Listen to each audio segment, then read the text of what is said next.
Hello, আপনি কি মেহের? মেহের চোখ তুলে তাকালো সেদিকে, তারপর বলল, আসসালামু আলাইকুম। জি, আমি মেহের।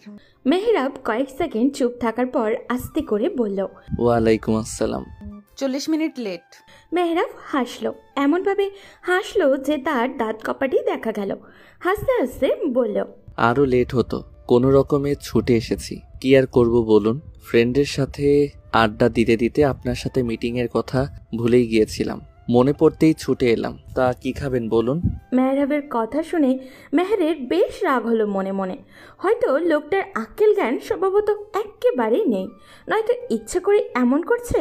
বিয়ের সাবজেক্টটা বেশ সিরিয়াস ম্যাটার, পাত্রপাত্রীর সাক্ষাতের মতো বেশ জরুরি একটা বিষয়কে এই লোকটা এত হালকাভাবে কীভাবে নিয়েছে। তার তো আগে থেকেই প্রস্তুত থাকার কথা।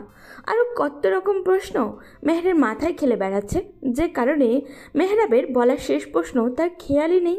তাকিয়ে রইল টেবিলের মধ্যে রাখা ফুলদানির ফুলের দিকে। মেহরাবও যেন পাত্তা দিল না, নিজের মতো করেই সব খাবার অর্ডার করলো। কিছুক্ষণের মধ্যেই খাবার চলে এলো। মাঝখানে চলে যাওয়ার সময়টুকু দুজন দুজনের সাথে খুব স্বল্প কথা বলেছে। খাবার অর্ডার দিয়েই মেহরাব ফোন বের করে টেপাটেপি শুরু করে, যেন তার সামনে কেউই উপস্থিতি নেই। মেহরাবের সব কিছুই যেন মেহেরের বিরক্তি লাগছে।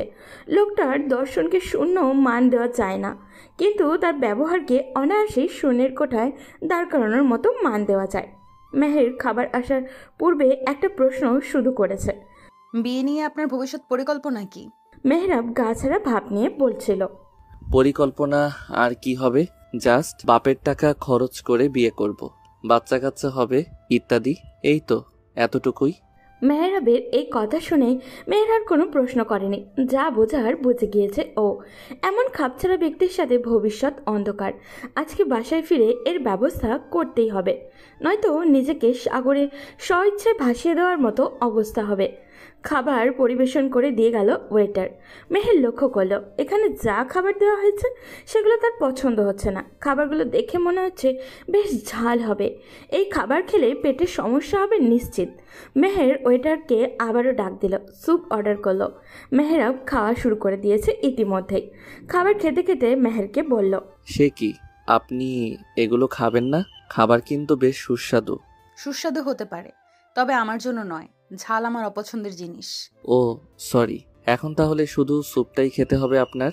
আচ্ছা, আপনি এরকম আদিকালের মেয়েদের মতো কেন? আদিকালের মেয়ে বলতে আপনি কি বোঝাতে চাইছেন? মেহরাব গ্লাস থেকে এক ঢোক পানি পান করার পর বলল, এই যে লম্বা লম্বা জামা পরেছেন, তার উপর পুরো মাথা পেঁচিয়ে রেখেছেন কাপড়ে, হিজাব না কি জানি বলে এটাকে, আপনার কি অস্বস্তি হয় না এতে? এতে অস্বস্তি হবার কি আছে? একটা শৃঙ্খল পোশাককে আপনার আদিকালের পোশাক কেন মনে হচ্ছে? মেহরাব মুখের খাবারটুকু শেষ করে সামনের দিকে হালকা ঝুঁকে বলল, মেয়েদের কত সুন্দর সুন্দর ড্রেস আছে, খোলা চুল বা ডিজাইন করে বাঁধা চুল দেখতে সুন্দর, সাথে সাজগোজ। মেয়েদের তো এমনিতেই সুন্দর দেখায়, তার সৌন্দর্য কি দেখাবে না নাকি? এইভাবে প্যাকেট হয়ে থাকলে সৌন্দর্য প্রকাশ পায় নাকি? স্যুপ চলে আসছে। মেহের আর কথা বাড়ালো না। মেহরাব ভাবলো মেয়েটাকে যথাযথ হেনস্থা করতে পেরেছে ও। বাবার পছন্দের এমন একটা মেয়েকে সে কিছুতে বিয়ে করবে না। তার উপর মেয়ে তার থেকে বয়সে গুনে গুনে 1.5 বছরের বড়। এদিকে মেহের ভাবছে গাদার সাথে তর্কে জড়িয়ে কোনো লাভ নেই। চুপচাপ নিজের খাওয়াতে মনোযোগী হলো। খাওয়া শেষ করে ডাকলো ওয়েটারকে, শুধু স্যুপের মূল্য দিয়ে উঠে দাঁড়ালো। এখানে মেহরাবকে এক প্রকার অপমানই করা হয়ে গেল। মেহরাব বিষয়টা বুঝতে পারল। পরিস্থিতি ভিন্ন করার লক্ষ্যে মেহরাব হেসে বলল, আরে বিল আপনি দিতে গেলেন কেন? ওটা তো আমিই দিয়ে দিতাম। মেহের তার হ্যান্ডব্যাগটা হাতে নিয়ে বলল, আমার খাবারের বিল আমি পরিশোধ করতে পারি, অতটুকু সামর্থ্য আমার আছে। আমি সামর্থ্য নিয়ে কিছু বলিনি, বেশিরভাগ সময় মেয়েদের খাবার বিল তো ছেলেরাই দেয়। কে কার বিল দেয় তা নিয়ে আমার মাথা ব্যথা নেই। আপনার সাথে সাক্ষাৎ করা জরুরি ছিল, তাই সাক্ষাৎ করতে এসেছি। এর থেকে বেশি এক্সপেকটেশন নেই। এবার যা বোঝার বাসায় পৌঁছে বুঝবো। আর হ্যাঁ মিস্টার মেহরাব, আপনার যে ইসলামিক জ্ঞান শূন্যের কোটায় তা স্পষ্ট, তাই মেয়েদের বাহিরের খোলামেলা দেখতে পছন্দ করেন। আসছি এখন। এই বলে মেহের বের হয়ে গেল রেস্টুরেন্ট থেকে। মেহরাব তাকালো না সেদিকে, নিজের মতো করে খাবার খেতে লাগলো যেন এখানে কিছুই ঘটেনি। দুজন উল্টো স্বভাব ও মানসিকতার মানুষের মধ্যে কি আসলে বিয়ে সম্ভব? মেহেরকে না জানিয়েই পাত্র ঠিক করে রেখেছেন মেহেরের বাবা মাহফুজ সাহেব। বন্ধুর ছেলে বলে বিনা বাক্যে নিজের জ্যেষ্ঠ কন্যার সহিত বিয়ে দিতে রাজি হয়ে গেলেন। যদিও মেহরাব মেহেরের থেকে প্রায় 1.5 বছরের ছোট, কিন্তু মেহের চায় নিজের ভবিষ্যৎ স্বামী সম্পর্কে বিয়ের আগেই অবগত হতে। হিসেবে না মিললে এই বিয়েতে সে কোনোভাবেই মত দিবে না। দেখা করার ব্যবস্থা মাহফুজ সাহেব নিজেই করে রেখেছিলেন। মেহের রেস্টুরেন্টের গেটেই আসতেই ঝুম করে বৃষ্টি পড়া শুরু হয়ে গেল। মহা মুশকিলের সাথে ছাতাও নেই। যে ট্যাক্সি রেন্ট করেছে সেটা আসতে কম হলেও 15-20 মিনিটের মতো লাগবে। অপেক্ষা করা ছাড়া উপায় কোনো কিছুই নেই। মেজাজটা এমনিতেই বিগড়ে আছে, তার উপর তো এই চৈত্র মাসের বৃষ্টি, আবার ট্যাক্সিও লেট করবে। এইসবের মধ্যে এখন মাথা ঠান্ডা রাখা জরুরি। মেহের বিরক্তি নিয়ে দাঁড়িয়ে আছে। ছাতাটার সাথে থাকলে এখন মেইন রোডের সাইডে গিয়ে দাঁড়াতে পারত। আজকের দিনটাই যেন খারাপ। বৃষ্টির ঝাপটা মাঝে মধ্যেই ছিটে ফোঁটা দিয়ে জামা কাপড় একেবারে ভিজিয়ে দিচ্ছে। রাগ কমানোর জন্য মেহের বিড়বিড় করে সূরা তেলাওয়াত করতে আরম্ভ করলো। প্রায় 10 মিনিট পর তার পাশে কেউ একজন এসে দাঁড়ালো। মেহের সেদিকে নজর দেওয়ার প্রয়োজন বোধ করল না। পাশ থেকে লোকটা বলল, আমার জন্য অপেক্ষা করছিলেন নাকি? ঝট করেই মেহেরের দিকে তাকালো, দেখলো মেহরাব এই কথা বলছে। মেহের সাথে সাথে চোখ ফিরিয়ে নিল মেহরাবের থেকে, দৃষ্টি নিক্ষেপ করলো সামনের রাস্তার দিকে। মেহরাবের প্রশ্নের জবাব দেওয়ার প্রয়োজন মনে হলো না তার। মিনিট খানিকের মধ্যে রেন্ট করা ট্যাক্সি এসে থামলো রেস্টুরেন্টের সামনে। মেহের পা বাড়াতে নিলে রাস্তার এমন সময় খেয়াল করলো তার শরীরে পানি পড়ছে না। উপরে তাকিয়ে দেখলো ছাতা। মেহরাব ছাতা মেলে ধরেছে। মেহেরের কাছে বাড়াবাড়ি মনে হলো। মেহের মুখোমুখি হয়ে দাঁড়ালো মেহরাবের, তারপর বলল, নিজের সীমা রাখায় থাকুন, আমার উপকার করতে বলিনি আপনাকে। এই বলে মেহের হ্যান্ডব্যাগটা মাথার উপরে দিয়ে ছুটে গেল ট্যাক্সির দিকে। কোনো রকমের ট্যাক্সিতে উঠে হাফ ছাড়ল সে। বিরক্তিতে আজ তার পিছুই ছাড়ছে না। মেহরাবের ছাতা নিয়ে উপকার করতে আসা ব্যাপারটা ঠিক ভালো লাগলো না মেহেরের কাছে। নিশ্চয়ই এমন কিছু করে বসতো যা অসম্মানের। মেহেরের বাসায় পৌঁছাতে ঘণ্টাখানেকের বেশি সময় লাগলো। বাড়ির ভেতরে পা রাখতেই আয়শা বেগম ছুটে এলেন মেহেরের দিকে। আয়শা হলেন মেহেরের মা। 2 কন্যা ও 1 পুত্রের জননী তিনি। আয়শা মেহেরের কাছে যাওয়ার আগেই মাইশা আগে ছুটে এলো। মেহেরের হাত থেকে ভেজা ব্যাগটা নিয়ে বলল, ইস আপু, আজকেও ছাতা নিয়ে যাওনি? মাইশা মেহেরের ছোট্ট বোন। তখন পাশ থেকে মেহেরের মা আয়শা বললেন, তাড়াতাড়ি কাপড় পাল্টাও গিয়ে, তোমার আবার সর্দি ছাড়েই না। কত যে বলি ছাতাটা সাথে রাখতে। উফ মা, এই ছাতার টপিক বাদ দাও তো। মেজাজটা এমনিতেই 420 হয়ে আছে। কোন বাদরের কাছে যে পাঠিয়েছিলে আজ? এই বলে মেহের ঘরে প্রবেশ করে দরজা লাগিয়ে দেয়। আয়শা থমকে দাঁড়িয়ে বলল, বাদর? রেস্টুরেন্টে বাদর আসলো কোথা থেকে? মাইশা দাঁত কেলিয়ে হেসে বলল, বুঝলে না মা, আপু সম্ভবত তার হবু বরের কথা বলেছে। হবু বরকে বাদর বলা? দিন দিন ম্যানারলেস হয়ে যাচ্ছ। স্বভাব এমন হতে থাকলে শ্বশুরবাড়ির ভাত কপালে জুটবে না। কথাটুকু বলা শেষে আয়শা চলে গেলেন নিজ কক্ষের দিকে। মাইশাকে বলে গেলেন ওদের আব্বু ও মেজো ভাই আসিফকে ডেকে আনতে। পাত্র দেখা শেষে মেহেরের মন্তব্য শুনতে বসবে সবাই। বিয়ে যেহেতু মোটামুটি ঠিক রকমের ঠিকই হয়ে আছে, সেহেতু মেহের না বললেও আয়শা মেনে নিবে না বলে সিদ্ধান্ত নিয়েছেন। এমন ভালো ছেলে আর পরিবার কখনো কোনোভাবেই হাতছাড়া করতে চান না মাহফুজ সাহেব এবং আয়শা বেগম। মেহের গোসল সেরে তবেই ঘর থেকে বের হলো। বাইরে এসে দেখে বাবা মায়ের ঘর থেকে কথা বলার আওয়াজ আসছে। এগিয়ে গেল সেদিকে। মেহেরকে দেখে মাহফুজ সাহেব আদর করে কাছে ডেকে বসালেন। ঘরের সদস্য সবাই এখানে উপস্থিত। মাইশা বসে বসে পেয়ারা খাচ্ছিল। এক টুকরো পেয়ারা মেহেরের দিকে এগিয়ে দিল। মেহের নাকচ করে দিলে খেতে। আয়শা এটা দেখে মাইশাকে ঝাড়ি দিয়ে বলল, এখন সিরিয়াস কথা চলবে। চুপ করে বসে থাকতে না পারলে অন্য ঘরে গিয়ে খাও। কোনো ডিস্টার্ব করবে না এখানে। মাইশা আর কিছু বলল না, চুপচাপ নিজের পেয়ারা চিবানোতে মনোযোগ দিল। এদিকে আসিফ মেহেরকে প্রশ্ন করে বসল, হবু দুলাভাইকে কেমন দেখছেন আপু? দেখতে ভালোই। মাহফুজ সাহেব তখন হেসে বলল, তাহলে বিয়ের তারিখ একেবারে পাকাপুক্ত করে, কি বলো আয়শা? শুভ কাজে দেরি কিসের? কথা বলুন আপনার বন্ধুর সাথে। মেহের বাদ সাধল। এরপর একটা দীর্ঘশ্বাস ফেলে বলল, বইয়ের প্রচ্ছদটা বেশ চাকচিক্যময়, তবে ভেতরের গল্পটা জঘন্য। আয়শা কিছুটা ঝাড়ি দিয়ে বলল, এটা কেমন কথা? যা বলার খোলসা করে বলো। দেখতে ভালো আর ভালো ঘরের ছেলেও সে। এখানে আর সমস্যা কোথায়? সমস্যা গোড়ায় মা। ছেলের চেহারা দিয়ে আমার কোনো কাজ নেই, কিন্তু ছেলেটার ধর্মীয় জ্ঞান একেবারেই নেই। খোঁজ নিয়ে দেখো, সে আমার মতো মেয়ে পছন্দ করে না, তার খোলামেলা আধুনিক মেয়ে পছন্দ। শুধু তাই নয়, আমি দীর্ঘ 40 মিনিট অপেক্ষা করার পর সে উপস্থিত হয়েছে। ফ্রেন্ডের সাথে ছিল বলে নাকি আজকে সাক্ষাৎ করার কথা ভুলে গিয়েছে। খাবার অর্ডার করার সময় নিজের ইচ্ছে মতো সব অর্ডার করেছে। ভবিষ্যৎ সংসার নিয়ে তার মাথা ব্যথাই নেই। এমন একটা ছেলের হাতে কিভাবে আমাকে তুলে দিতে চাও মা? বিয়ের আগে ছেলেরা একটু এমনই হয়। বিয়ে হয়ে যাক, পরে ঠিক হয়ে যাবে। এই নিয়ে এত মাথা ব্যথার কিছু নেই। আর ছেলের বয়সটাও কম। তখন মেহের উঠে দাঁড়িয়ে বলল, সত্যি করে বলো তো, আমি তোমাদের মেয়ে কি না? আসল মেয়ে হলে শুধু বন্ধুত্ব রক্ষার খাতিরে অমন ছেলের হাতে আমাকে তুলে দিতে চাইতে না। মেহের দাঁড়ায় না এক মুহূর্ত। বাবার ঘর থেকে বের হয়ে নিজের ঘরে চলে যায়। দরজা লাগিয়ে দিয়ে বিছানায় শুয়ে পড়ে। ভীষণ কান্না পাচ্ছে এখন তার। নিজের পরিবারের মানুষ যখন মতের বিরুদ্ধে হাঁটে, তখন একা হয়ে হাঁটতে পারা কষ্টের। অপরদিকে মেহেরা বাড়ি পৌঁছে নিজের রুমে আবদ্ধ হয়ে পড়ে। এই মুহূর্তে বাবার সামনে পড়তে চায় না সে। সামনে পড়ুক বা না পড়ুক, প্রার্থী সম্পর্কে কথা বলতে বাবা রেদওয়ান সাহেব আসবেই আসবে। ঠিক 2 মিনিটের মাথাতেই দরজায় টোকা পড়ল। বিরক্তি নিয়ে দরজা খুলল মেহরাব। খুলে দেখলো তার মা সাফিয়া দাঁড়িয়ে আছেন। মেহরাব জোর করে ঠোঁটে হাসি ফুটিয়ে বলল, কিছু বলবে আম্মু? তোর জন্য আমরা দুই পুরোপুরি অপেক্ষা করছি। দ্রুত ফ্রেশ হয়ে বের হবি, জরুরি কথা সব সারতে হবে। এই বলে সাফিয়া চলে গেলেন। মেহরাব বেশ বুঝতে পারছে যে কিসের জরুরি কথা বলতে তার মা বাবা। কিছু করার নেই, মুখোমুখি হতে হবে ওনাদের। তবে তাদের ইচ্ছে এভাবে মেহরাবের ঘাড়ে চাপিয়ে দিতে পারে না। এই রকমই ভাবছে মেহরাব। আজ এই মেহের টপিক ক্লোজ করতেই হবে। দরজায় বেশ জোরেই লাগলো। বেশ অনেকটা সময় লাগিয়ে ফ্রেশ হয়ে বাবা রেদওয়ান সাহেবের সামনে এলো। মা বাবা মেহেরের কথা জিজ্ঞাসা করার আগেই মেহরাব বলে উঠল, দেখো বাবা, তোমার সব কথাই আমি মেনে চলি বা চলার চেষ্টা করি, কিন্তু এই বিয়ের ব্যাপারটা মানতে পারবো না। ওরকম প্যাকেট হয়ে চলা মেয়ের সাথে বিয়ের বন্ধনে আবদ্ধ হওয়া অসম্ভব।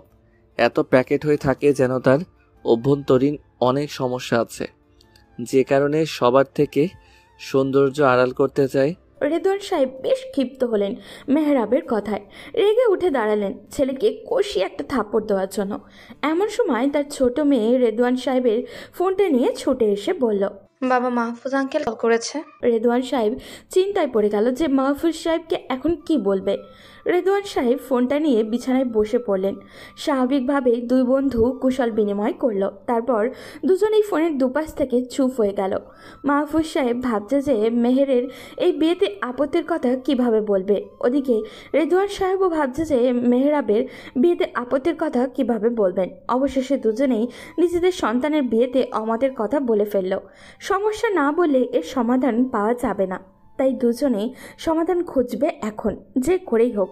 মেহরাব আর মেহেরের বিয়ে দেওয়ার সিদ্ধান্তে তারা দুই বন্ধুই অটুট। কিন্তু আদৌ কি সম্ভব হবে? মেহেরের ক্ষুধা পেল, কিন্তু এখন উঠে গিয়ে খেতে ইচ্ছে করছে না ওর। মা যে কেন এই অকর্মা ছেলের সাথে বিয়ে দিতে চাইছে এটা তার মাথাতেই ঢুকছে না। এসব ভাবনার মাঝে দরজায় আওয়াজ হতে শুনল। উঠে গিয়ে দরজা খুলে দেখলো মাইশা দাঁড়িয়ে আছে, হাতে তার ছোট্ট প্লেটে পেয়ারা কাটা। মেহের কিছু না বলে দাঁড়িয়ে রইল ঠায়। মাইশা মেহেরকে ঠেলে ভেতরে ঢুকতে ঢুকতে বলল, উফ আপু, ভূতের মতো দরজায় দাঁড়িয়ে রইলে কেন? আমাকে ভেতরে আসতে দিতে চাইছিলে না? মেহের দরজা লাগিয়ে দিয়ে বলল, এখন এলি কেন? এখন কথা বলার মুড নেই। মাইশা পেয়ারার প্লেটটা বিছানার উপর রেখে বলল, চলেই তো যাব, জাস্ট দেখতে এলাম যে তুমি কি করছো। আচ্ছা আপু, পাঁচু কি আসলেই খুব খারাপ যে তুমি বিয়ে করতে চাচ্ছ না? মেহের এক টুকরো পেয়ারাতে কামড় বসিয়ে বলল, বিয়ের বয়স হয়েছে আমার, বিয়ে করতেই পারি, কিন্তু এমন মানুষের সাথে আবদ্ধ হতে চাই না যার জন্য আমার ইহকাল আর পরকাল দুই কালই নষ্ট হয়। আম্মু কেন এইসব দেখেও দেখছে না সেটা আমার মাথায় ঢুকছে না। জোর করে আগুনে ফেলতে চাইছে আমাকে। বুঝতে পেরেছি। আচ্ছা আপু, আমার মনে হয় কি জানো, তুমি আম্মুর মেয়ে না। এই কথা শুনে মেহের চোখ পাকিয়ে তাকালো মাইশার দিকে। পেয়ারাতে এমন কামড় বসালো যেন মাইশার ঘাড়ে কামড় দিতে পারলে আরো ভালো হতো। মাইশা বুঝতে পারল মেহেরের চাহনি। সে সঙ্গে সঙ্গেই বলল, না মানে আপু দেখো, আম্মুর নাম আয়শা আর আমার নাম মাইশা, দুজনের নামের কত মিল। তোমার নামের সাথে আম্মুর নামের মিল নেই। আব্বুর নাম মাহফুজ আর তোমার নাম মেহের। তার মানে তুমি আব্বুর মেয়ে, আম্মু নাও। না হলে আম্মু এত জোর করতো না। মেহের ধমক দিয়ে বলল, তোর এই গোবরের মাথার লজিক ধুয়ে তুই পানি খা। এখন যা এখান থেকে। আগামী কয়েক ঘন্টা যেন তোকে আমার আশেপাশে না দেখি। মাইশা এক প্রকার পালিয়ে যাওয়ার মতো করেই ছুটে বের হয়ে গেল মেহেরের ঘর থেকে। মাইশা বের হতে না হতেই আসিফ এসে দরজায় উপস্থিত। মেহের দরজা লাগাতে গিয়ে দেখলো আসিফ সামনে এসে দাঁড়িয়ে আছে। এসেছিলাম তো খোঁজ নিতে, এখন দেখি তোমার মেজাজ 420। শুধু শুধু শখ খেয়ে অকালে মরতে চাই না, গেলাম আমি। আসিফ দাঁড়ালো না আর সেই মুহূর্তে চলে গিয়েছে। সে জানে মেহেরের মন খারাপের সময় একা থাকা পছন্দ করে, তবুও একটু চেক করতে এসেছিল। কিন্তু মাইশা হয়তো এমন কিছু বলছে যাতে করে বড় বোনটার মেজাজ চরম পর্যায়ে গিয়ে ঠেকেছে। এই জন্য আর কথা বাড়ায়নি। আসিফ চলে গেল, মেহের দরজা লাগিয়ে বিছানায় চলে যায়। শুয়ে শুয়ে পেয়ারাগুলোকে ইচ্ছা মতো চেপচ্ছে।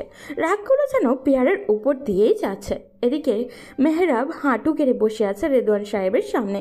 রেদওয়ান সাহেব ইচ্ছে করেই এভাবে ছেলেকে বসিয়ে রেখেছে। ছেলে যথেষ্ট বড় হয়েছে, তাই তিনি চাচ্ছেন না গায়ে হাত তুলে ছেলেকে শাসন করতে, কিন্তু প্রয়োজন পড়লে তা তিনি নিশ্চয়ই করবেন। রেদওয়ান সাহেবের একটাই বক্তব্য, বিয়ে করলে মেহেরকেই করতে হবে, আকদ করিয়ে ফেলবেন। চেনা জানা যা হওয়ার আকদের পর দুজন করে নিবে। কিন্তু মেহরাব এই সিদ্ধান্তে নারাজ। রুচির বিপরীতে থাকা মেহেরকে সে কিছুতেই বিয়ে করবে না। রেদওয়ান সাহেব শেষমেশ মেহরাবকে উদ্দেশ্য করে সাফিয়াকে বলল, তোমার ছেলেকে বলে দাও মেহেরকে বিয়ে না করলে তাকে ত্যায্য করব। এমন ছেলে আমার প্রয়োজন নেই যে কিনা সোনা আর তামার মধ্যে তফাৎ বুঝে না। কথা শেষে রেদওয়ান সাহেব বের হয়ে যান ঘর থেকে। বাবা চলে যাওয়ার সাথে সাথেই মেহরাব উঠে দাঁড়িয়ে মা সাফিয়াকে বলল, আম্মু, বাবাকে বোঝাও মেয়েটার মধ্যে কি এমন আছে যে আমাকে ওই মেয়েকেই বিয়ে করতে হবে। ত্যায্য করলেও আমি তাকে বিয়ে করব না। বিয়ে দুদিনের খেয়াল নয় যে আজ বিয়ে করে কাল মেয়েটাকে ছেড়ে দেব। যাকে পছন্দ না তাকে কিভাবে জীবনসঙ্গী করব, কিভাবে তাকে সহ্য করব। সাফিয়া দীর্ঘশ্বাস ফেলে বললেন, তোর বাবা ঠিকই বলেছে যে তুই তামা আর সোনার তফাৎ বুঝিস না এখনো। বিয়ের আগে তোর বাবাকেও আমার এত পছন্দ ছিল না। পারিবারিকভাবে বিয়ে হয়েছে আমাদের, কই আমাদের তো কিছু হয়নি। তোরা দুই ভাই বোনও জন্মেছিস, আমরা এখনো কিভাবে একসাথে আছি? তোকে শুধু সঠিক শিক্ষাটাই দিতে পারিনি। পরিবার থেকে যা শিক্ষা দেওয়ার তার সবটুকু দেওয়ার চেষ্টা করেছি, বেশিরভাগ শিক্ষাই তোকে গ্রহণ করাতে পারিনি। আমাদের ব্যর্থতা এখানেই। যদি যা শিক্ষা দিতে চেয়েছি তা গ্রহণ করতি, তাহলে মেহেরকে এখন চোখ বন্ধ করে মেনে নিতি। আমার আর কিচ্ছু বলার নেই। তোর বাবা যা বলবে আমি সেটাই শুনবো। সাফিয়া কথা শেষ করে বের হয়ে গেলেন ঘর থেকে। যাদের ঘর তারাই বের হয়ে গেল, রইল শুধু মেহরাব। পুরো শরীর তার থরথর করে কাঁপছে। কারণটা কি রাগ, দুঃখ নাকি অন্য কিছু, তা সে বুঝে উঠতে পারছে না। নিজেকে কন্ট্রোল করতে হিমশিম খাচ্ছে ও। কোনো রকমেই দেয়াল ধরে ধরে এ ঘর থেকে নিজের ঘরে পৌঁছাতেই ধপ করে বসে পড়ল ফ্লোরে। দেহ যেন আর এগোচ্ছে না। এভাবে একটা অপছন্দের মেয়েকে বিয়ে করতে হবে, এটা ভাবলেই বিরক্তিতে ছেয়ে যাচ্ছে হৃদয় জুড়ে। মেয়েটার নেই কোনো আহামরি সৌন্দর্যতা। এই মেয়েকে বিয়ে করলে ফ্রেন্ডের সামনে উপস্থিত হবে কিভাবে? দরজা খোলাই ছিল। হৃদি ভেতরে প্রবেশ করে দেখলো মেহেরাব ফ্লোরে বসা। ছোট বোন বড় ভাইয়ের এইরূপ অবস্থা দেখে বেশ চিন্তায় পড়ে গেল। হৃদি ছুটে গেল মেহেরাবের দিকে, হাঁটু গেড়ে বসে পড়ল মেহেরাবের সামনে। চিন্তিত কণ্ঠে বলল, ভাইয়া কি হয়েছে তোমার? এত ঘামছো কেন? মেহরাব কিছু বলছে না। হৃদি ছুটে গিয়ে ফ্যানের সুইচ অন করে দিল। তারপর মেহরাবকে টেনে তুলে নিয়ে গেল বিছানায়। হৃদি আর কোনো প্রশ্ন করল না মেহরাবকে। ফ্যানের বাতাস হৃদির কাছে কম মনে হচ্ছে। ছুটে গিয়ে ছোট চার্জার ফ্যানটা এনে চালু করে মেহরাবের সামনে রাখে। বোনের দরদ দেখে মেহরাবের কিছুটা স্বস্তি লাগছে। হৃদিকে আস্তে করে বলল, আমাকে একটু একা থাকতে দে, দরজাটা লাগিয়ে যাস। ভাইয়ের বাধ্যগত বোন আর কথা বাড়ালো না, দরজা চাপিয়ে চলে গেল ঘর থেকে। হৃদি বুঝতে পারছে বিষয়টা, সব সমস্যা এই বিয়ে নিয়ে। দুই প্রান্তে দুজনের রাতটা কেটে গেল চিন্তার সাগরে ভাসতে ভাসতে। কেউই কাউকেই চায় না। পুরোপুরি বিপরীতে থাকা দুটো স্বভাবের মানুষ কিভাবে এক হতে পারে? যদিও বা এক হয়, তারা ভবিষ্যতে নিশ্চিত অন্ধকারাবৃত। মেহের ফজরের নামাজ পড়ে বাড়ির উঠানে এসে দাঁড়ালো। পূর্ব পাশের আকাশি গাছটার চিরল পাতার ফাঁক দিয়ে সূর্য উকি দেওয়ার সময় এখনো হয়নি, তবুও তাকিয়ে রইল কিছুক্ষণ সেদিকে। তারপর দীর্ঘশ্বাস ছেড়ে চলে এলো পশ্চিমের দিকে। নিজে হাতে লাগানো গাছগুলোর দিকে তাকিয়ে মনে প্রশান্তি আসছে। বেগুন, টমেটো, কাঁচামরিচ ইত্যাদি আরও কত গাছ, এইসবে ফল এসেছে। নিজ হাতে টুকটাক সবজি চাষ করে বেশ ভালো লাগে মেহেরের। মাথা উঁচু করে ছোট আম গাছটার দিকে তাকালো। আমের গুটিগুলো এখনও হাফ ইঞ্চি পরিমাণ। ঘুরে ফিরে এইসব দেখতে দেখতে অ্যালার্ম বাজলো ফোনে। ছুটে গেল ঘরে, সেরে নিল গোসল। এদিকে তার মা এখন আয়শা রান্না করছেন। মেয়ের ভালো করে চুল শুকিয়ে তৈরি হয়ে নিল হাসপাতালে যাওয়ার জন্য। খাবার খেতে বসলো পরিবারের সবাই একসাথে। মেহের দ্রুত খাবার খাচ্ছে, যত তাড়াতাড়ি সম্ভব বাড়ি থেকে বের হতে চাচ্ছে, নয়তো আবারও ওই ছেলের সাথে বিয়ের কথা উঠবে। মেহেরকে দ্রুত খেতে দেখে মাইশা বলল, আপু, তোমার হাসপাতালে কি আজ অভিযান চলবে নাকি কোনো এমার্জেন্সি আছে? মেহের মুখ ভর্তি খাবার নিয়ে বলল, না, কেন? তাহলে এত তাড়াতাড়ি খাচ্ছ কেন? একমাত্র হাসপাতালে যখন এমার্জেন্সি হয় তখন তাড়াতাড়ি যাওয়ার জন্য এভাবে খাও, তাহলে আজ কেন? মেহের মুখের খাবার শেষ করে বলল, খাবার খাওয়ার সময় এত কথা কেন? চুপ থাকো। সবাই চুপ থাকো। মেহের, ধীরে খাও, নয়তো অল্প খাও, আর সাথে করে কিছু খাবার নিয়ে যাও। একটু পর না হয় আবার খাবে। লাগবে না আব্বু, যথেষ্ট খেয়েছি। আর শোনো, হাসপাতাল থেকে আবার ছুটি নিও। আমরা সবাই রেদওয়ানদের বাড়িতে যাব, ওরা দাওয়াত দিয়েছে। সাফিয়া, আসিফ, মাইশা সবাই তাকালো মাহফুজ সাহেবের দিকে। মেহের তখনও তাকিয়েছিল খাবারের প্লেটের দিকে। কয়েক সেকেন্ড চুপ থাকার পর মেহের মাহফুজ সাহেবকে বলল, আব্বু, যেই ছেলের সাথে বিয়েটাই করতে রাজি নই, তাহলে কেন যাব সেই বাড়ি? আমি অন্য যে কাউকে বিয়ে করব, তবু ওই ছেলেকে না।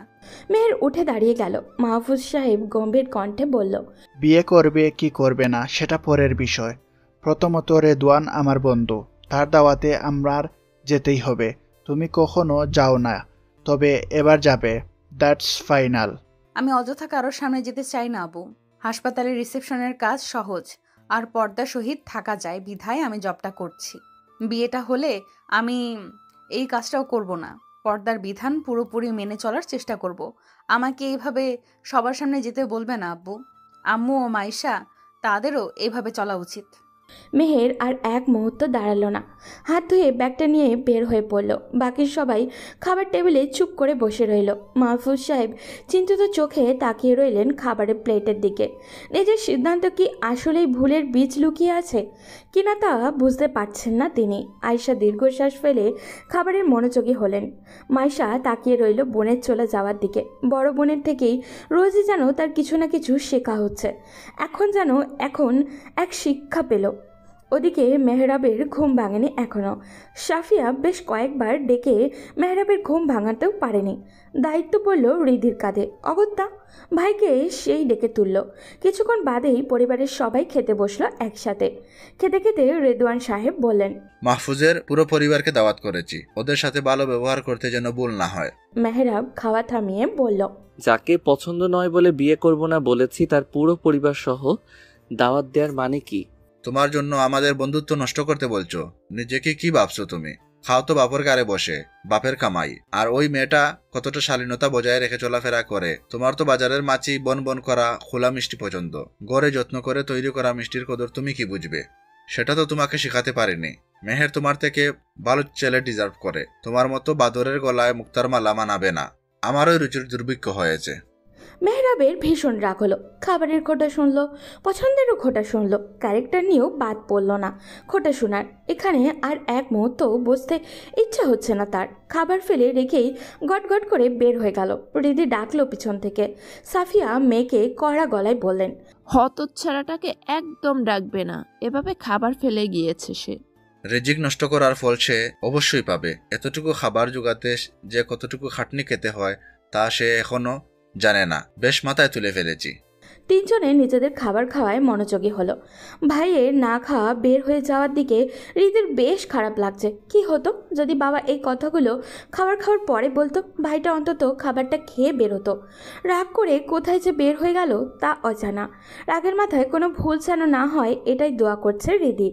ওদিকে হাসপাতালের 4-5 জন লোক একসঙ্গে একজনকে দ্রুত নিয়ে এলো। আহত ব্যক্তির অবস্থা খুবই খারাপ, বাইক অ্যাক্সিডেন্ট করেছে কভার্ড ভ্যানের সাথে। ডাকাডাকি শুরু হয়ে গেল ডাক্তারের। এমার্জেন্সি ডাক্তার রবিউল হাসান আহত ব্যক্তিকে চিকিৎসা দিলেন। করা হলো এক হাত ও এক হাত পায়ের ব্যান্ডেজ, তারপর করা হলো এক্স-রে। ধরা পড়ল হাঁটু ভেঙেছে, হাত না ভাঙলেও ফাটল ধরেছে। মাথাতে বেশ আঘাত পেলেও বড়সড় ক্ষতি হয়নি হেলমেটের জন্য। পুরো দেহ জুড়ে রক্তে মাখামাখি। মেহের রিসেপশনে বসে বারবার রোগীর অবস্থা দেখছে, নাক মুখ বেশ ফুলেছে। মেহের বুঝতে পারেনি যে এটা মেহরাব। চমকালো তখন যখন রিসিটে নাম ও বয়স দেখল। তবুও শিওর হওয়ার জন্য মেহের তার বাবাকে কল করে ওনার বন্ধু রেদওয়ানের কাছে খোঁজ নিতে বলল। মাহফুজ সাহেব রেদওয়ানের সাহেবের কাছে থেকে মেহরাবের সম্পর্কে জানলো। কী ধরনের পোশাক পরে বের হয়েছে তা কনফার্ম হওয়ার পর মেহেরকে জানালো। মেহের তার বাবাকে কনফার্ম হয়ে জানালো যে অ্যাক্সিডেন্ট হয়ে আসা লোকটা রেদওয়ান সাহেবের ছেলে মেহরাব। এটা জানার পর মাহফুজ সাহেব রেদওয়ান সাহেবকে নিয়ে সোজা চলে আসে হাসপাতালে। মেহরাবের অবস্থা দেখে রেদওয়ান সাহেব মনে মনে কষ্ট পেলেও মুখে স্বীকার করলেন না। সন্তানের জন্য কে না কষ্ট পায়। মেহরাব এখন অজ্ঞান অবস্থায় আছে, তাকে সাহায্য করা লোকজনদের রেদওয়ান সাহেব নিজের যতটুকু সম্ভব সম্মান জানালেন।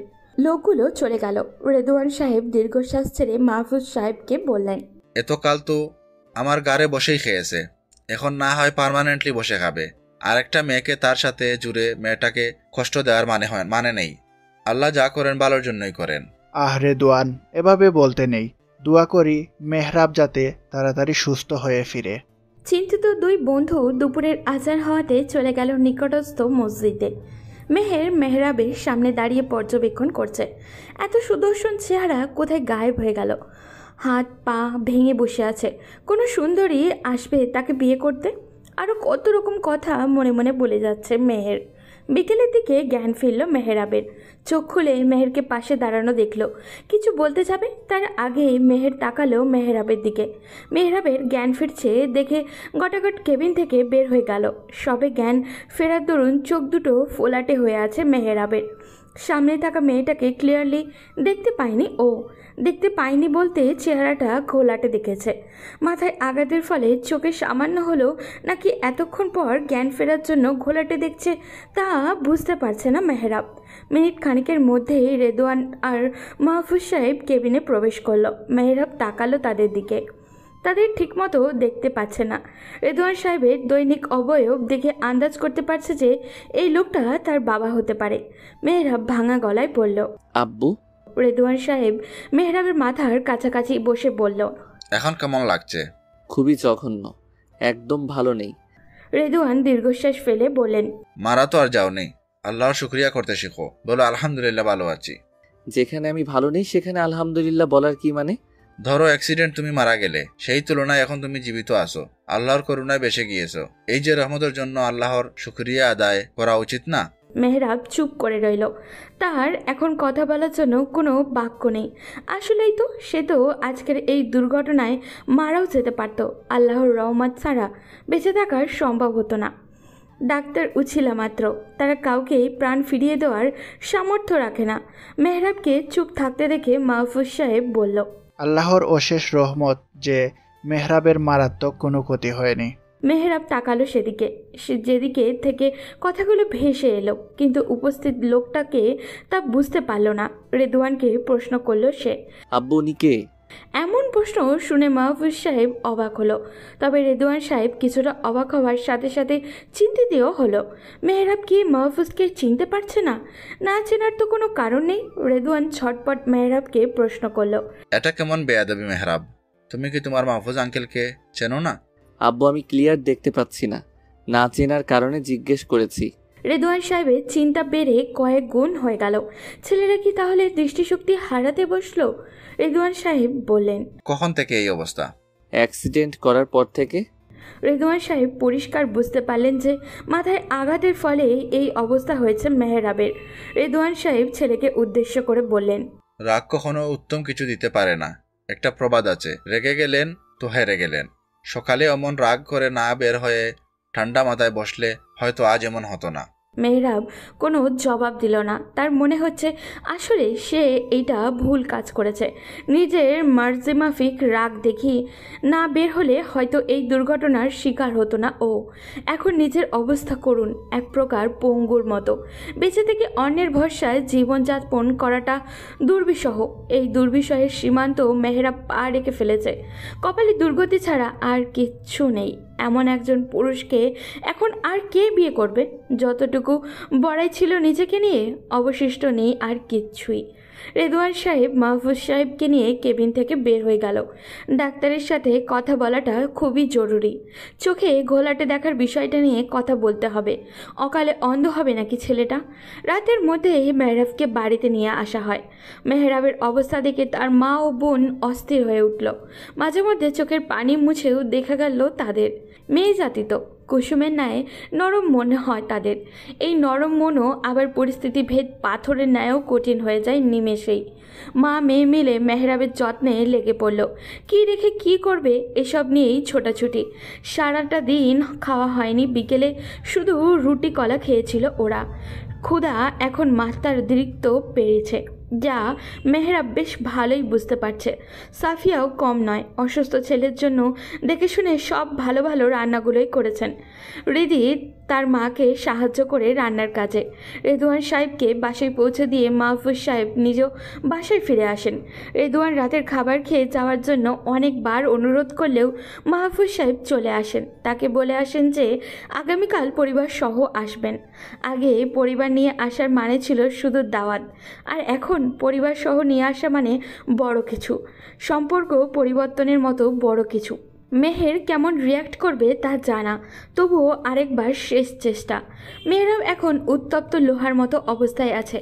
এখন একে আঘাতে সঠিক আকৃতি দিতে না পারলেও নয়তো আর সঠিকভাবে গড়াই সম্ভব হবেই নয়।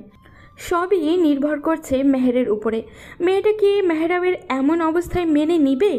মাহফুজ সাহেব পরিবারের সাথে রাতে একসাথে খাবার খেতে বসেছেন। তিনি বেশ চিন্তিত, কি করবেন বুঝে উঠতে পারছেন না। মেহেরকে কিভাবে বুঝাবে, কিভাবে বলবে সেটাই ভাবছেন। এটাই শেষবারের মতো প্রস্তাব। এবারে বোঝানোর পর যদি মেহেরের মতামত না বোধক হয় তাহলে মেয়েকে আর জোর দিবেন না বলে ভাবছেন মাহফুজ সাহেব। মেহের ছাড়া বাসার সবাই ইতিমধ্যে ব্যাপার সম্পর্কে অবগত। খাওয়া শুরু হয়েছে, কিন্তু মাহফুজ এখনও খাচ্ছেন না। মেহের লক্ষ্য করলো সেদিকে। মেহের আস্তে করে জিজ্ঞাসা করলো, বাবা খাচ্ছ না যে? তুমি কি অসুস্থ বোধ করছো? মাহফুজ সাহেব মেয়ের দিকে তাকিয়ে দীর্ঘশ্বাস ফেললেন। বাবার এমন দীর্ঘশ্বাস ফেলতে দেখে মেহেরের মন খচখচ করে উঠল।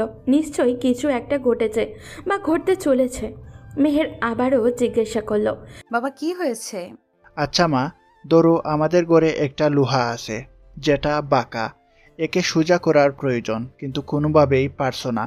একটা সুযোগ পেলে, যখন লোহাটা কোনোভাবে উত্তপ্ত অবস্থায় আছে, তখন তুমি কি করবে?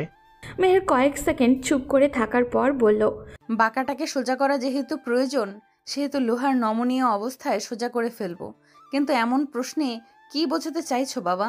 মাহফুজ আকতি ভরা দৃষ্টিতে তার কন্যার দিকে তাকিয়ে বললেন, জীবনে যখন যা চেয়েছো তা যথাসাধ্য চেষ্টা করেছি দেয়ার। যতটা পেরেছি আমার সন্তানদের হাসি খুশি রাখার চেষ্টা করেছি। বাকিটা আমার রব জানেন যে আমি কতটুকু সার্থক হয়েছি। সব সময় চেয়েছি মানুষের মতো মানুষ হও। তোমার দ্বারা কারো উপকার না হলেও যেন ক্ষতি না হয়। সব অগুছালো কথা বলছি। আচ্ছা, একটা অনুরোধ রাখবে? মেহের শান্ত কণ্ঠে বলল, বলো বাবা, নিজের সর্বোচ্চ দিয়ে চেষ্টা করব। মেহরাবকে বিয়ে করো। তুমি আমার যথেষ্ট বুঝদার কন্যা। আমি অবশ্যই চাইব তুমি ভালো থাকো। এ বিষয় নিয়ে তোমার মতামতই শেষ মতামত। হ্যাঁ বা না, যা বলবে তাই হবে। আশা করি তুমি পারিপার্শ্বিক দিক বিবেচনা করতে সক্ষম। সিদ্ধান্ত ঘুমাতে যাওয়ার আগেই জানাবে। এখন খাবার খেয়ে নাও। মেহের মাথা নিচু করে বসে রইল কিছুক্ষণ, তারপর খাওয়া শুরু করলো। খেতে খেতে বুঝলো যে লোহার উদাহরণ তাহলে মেহরাবকেই বুঝিয়েছে। আয়শা, মাইশা, আসিফ কেউই কোনো টু শব্দ করেনি। চুপচাপ নিজেদের খাবার খাওয়া নিয়ে ব্যস্ত। মাইশা মাঝে মধ্যে তাকাচ্ছে সবার দিকে, বোঝার চেষ্টা করছে এই গুমোট পরিস্থিতি। বাবা কেন যে বারবার মেহরাবের কথা বলছে তা বুঝছে না, পারছে না মাইশা। বড় আপার কথা অনুযায়ী মেহেরাব একজন বদলোক, হাই লেভেলের বাঁদর। সেখানে বাবা কি এমন দেখলো মেহেরাবের মাঝে যে বারবার আপুকে ওই লোকটার সাথেই জুড়ে দিতে চাচ্ছে? সম্পর্কের এই অঙ্কের হিসাব মেলাতে পারছে না মাইশা। মাহফুজ সাহেবের সামনে মুখোমুখি হয়ে দাঁড়িয়ে আছে মেহের। মাহফুজ বেশ আনন্দিত মেহেরের সিদ্ধান্তে। কোনো ভাবনা থেকে বিয়েতে মত দিয়েছে তা বড় বিষয় নয় মাহফুজের কাছে। বড় বিষয় হচ্ছে বিয়েতে রাজি হওয়া। মাহফুজের বিশ্বাস যে মেহেরাব ভালো হবে, মেহেরাব ও মেহেরের একসাথে ভালো থাকবে। এখন শুধু সেই ফলাফল চোখে দেখে চোখ জোড়ানোর অপেক্ষা। এর জন্য মেহেরকে একটু খাটতে হবে, তবে তা মাহফুজ আশাবাদী যে তার মেয়ে একজন বুদ্ধিমতী। মেহেরাবকে ঠিকই সে শিক্ষা দিতে পারবে। হাসপাতালের এমডির সাথে কথা বলে ছুটি নিয়ে নিল মেহের। ছুটি খুব জরুরি। আগামীকাল হবে জীবন পাল্টে যাবার দিন, সম্পর্ক বদলাবার দিন। মেহেরের কাছে এই বিষয় হলো জীবনের সবচেয়ে বড় চ্যালেঞ্জ। মেহের চলে এলো নিজ কক্ষে। এদিকে মাহফুজ খুশি উপচে পড়ছে। রেদওয়ানকে কল দিয়ে মেহেরের রাজি হওয়ার ব্যাপারটা জানিয়ে দিল। রেদওয়ান মেহেরকে বিয়ের কথা জানালে মেহেরাব বেশ অবাক হয়। এই মুহূর্তে বিয়ের চিন্তা কল্পনাতেও আসবে না তার। শরীরের এমন অবস্থা নিয়ে বিয়ে কিভাবে সম্ভব, তাও আবার সেই মেহেরকেই? এই মেয়েটাই রাজি হলো বা কী করে? জীবনে এক প্রকার জাহান্নামের মতনই হয়ে এসেছে। এই জীবনে সে কেন জড়িত হতে যাচ্ছে? মেহেরাব ভালো মন্দ আর কিছুই বলল না, শুধু বাবার কথা শুনে গেল। প্রতিদিনের মতো ভোর এলো, রাঙিয়ে দিল আঁধারে ঢাকা অন্তরিক্ষকে। গগন জুড়ে সূর্যকিরণের হাসি ফুটলেও হাসি ফুটেনি মেহেরের ঠোঁটে। কপাল জুড়ে চিন্তার মাঝ, নিজের ভবিষ্যৎ নিয়ে চিন্তা। বুকের ধুকপুকানি কমার বদলে বেড়েই যাচ্ছে। নামাজ শেষে যায় নামাজেই বসে রইল। পরিবারের বাকিরা মেহেরাবদের বাড়ি যাওয়ার প্রস্তুতি নিচ্ছে। বেশ কিছুক্ষণ পর মেহেরের দরজায় টোকা পড়ল। মেহের ধীর পায়ে উঠে দাঁড়িয়ে জায়নামাজটা বিছানার কিনারায় রেখে দিয়ে দরজা খুলে দিল। খুলে দেখে তার মা আয়শা দরজায় দাঁড়ানো, হাতে একটা শপিং ব্যাগ। আয়শা ব্যাগটা মেহেরের হাতে ধরিয়ে দিয়ে বলল, মা, তাড়াতাড়ি তৈরি হয়ে নে, ঘন্টাখানিকের মধ্যেই আমরা বের হব। মাইশাকে কি পাঠাবো তোকে হেল্প করতে? মেহের মাথা ডানে বামে ঝাঁকিয়ে বলল, না মা, ওকে পাঠানোর প্রয়োজন নেই, তারও তৈরি হওয়া বাকি, আমি একাই পারবো। আয়শা এক কদম এগিয়ে মেহেরের কপালে চুমু খেয়ে মাথায় হাত বুলিয়ে চলে গেলেন। মুখে হাসি থাকলেও সেই হাসি যেন মেকি হাসি। মনের গভীর থেকে এ হাসি আসেনি তার। স্বভাবতই তিনি তার মেয়েকে নিয়ে চিন্তিত। প্রথম দিকে এত চিন্তা ছিল না। মাহফুজ সাহেবের থেকে তিনি বেশি চাইতেন মেহেরাবের সাথে মেহেরের বিয়ে হোক, কিন্তু মেহেরাবের এমন একটা দুর্ঘটনার পর নিজের মেয়েকে আর ওই ছেলের সাথে তুলে দিতে চাইছেন না উনি। এই নিয়ে স্বামী স্ত্রী তর্কাতর্কিও করেছেন, তাতে কোনো লাভ হয়নি। এখন হাসি মুখে মেনে নেওয়া ছাড়া উপায় নেই। মেহের ব্যাগ খুলে দেখল তাতে শাড়ি, প্রয়োজনীয় জুয়েলারি ও কসমেটিক রাখা আছে। নিজের বিয়ের জন্য নিজের হাতেই সাজতে হবে এমন ভাবেনি কখনো মেহের। ভাগ্য নিজের হাতেই সাজগোছে লেখা আছে হয়তো, অন্য কাউকে পাওয়া তাই সম্ভব নয়। মেহের ধীর হাতে সব বের করে বউ সাজার প্রস্তুতি নিল। সাধারণভাবে সেজেও নিল। বেনারসি শাড়ির উপরে পরে নিল বোরকা। নিকাবটা বাঁধতেও ভুলল না, একদম আড়াল করে নিল নিজেকে। আয়নার সামনে দাঁড়িয়ে নিজেকে ভালো করে দেখে বিড়বিড় করে বলল, হে আমার রব, আমার উপর রহম করুন। আজ থেকে এই আড়াল যেন চিরস্থায়ী হয়, আমি যেন সব ঠিকঠাক করতে পারি। দরজায় টোকা পড়ল। মেহের দীর্ঘশ্বাস ছেড়ে এগিয়ে গেল দরজার দিকে। দরজা খুলে দেখলো মাইশা দাঁড়ানো। বেশ ভালোই সেজেছে সে।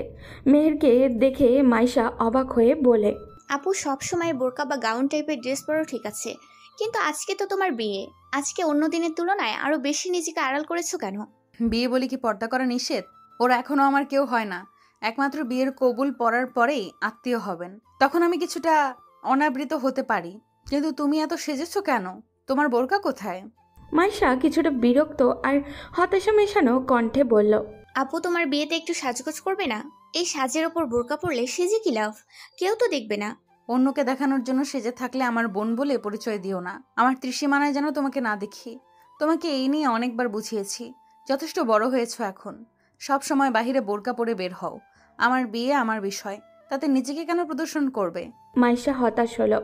অন্তত নিজের বোনের বিয়েতে একটু সাজগোজ করে আনন্দ করবে তা আর হলো না। নিজের ঘরে চলে গেল বোরকা পরিধান করতে।